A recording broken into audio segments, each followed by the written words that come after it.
Hello मंडळी, मी स्नेहल आजच्या नव्या कोऱ्या व्हिडिओमध्ये तुमचं अगदी मनापासून स्वागत करते।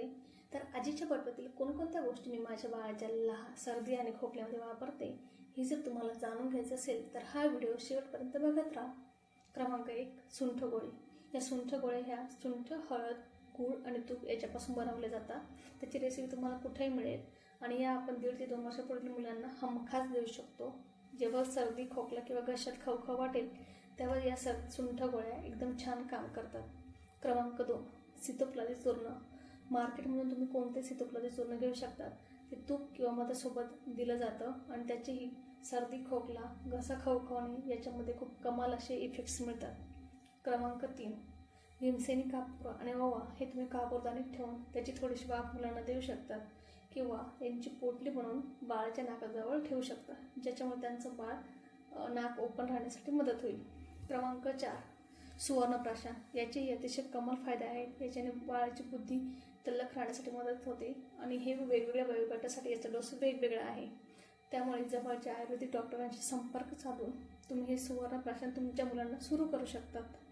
क्रमांक 5, वेखंड आणि जायफळाची पूड ही कोमट पाण्यामध्ये याची पेस्ट करून तुम्ही ती मुलांच्या छातीवर किंवा कपाळावर लावू शकतात। याच्यानेही सर्दी खोकल्याला खूप छान आराम मिळतो।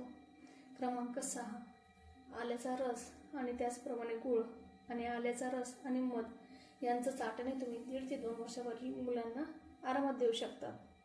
क्रमांक 6, तुळस आणि आले, लवंग, काळी मिरी यांचा एक काढा बनवून तुम्ही 1-2 चमचे हे मुलांना देऊ शकता। त्याच्यानेही सर्दी खोकल्यामध्ये आराम पडतो। क्रमांक 7, बाळगुटी। बाळगुटी ही म्हणजे एकदम अमृतासारखं काम करते। म्हणजे अगदी छोट्या वयोगटापासून अगदी नवजात बाळापासून ते 1.5 ते 2 वर्षापर्यंतच्या मुलांसाठी बाळगुटी हा एकदम उत्तम पर्याय आहे। मी स्वतः माझ्या बाळाला 1.5 ते 2 महिन्यापासून ते 1.5 ते 2 वर्षापर्यंत बाळगुटी वापरली।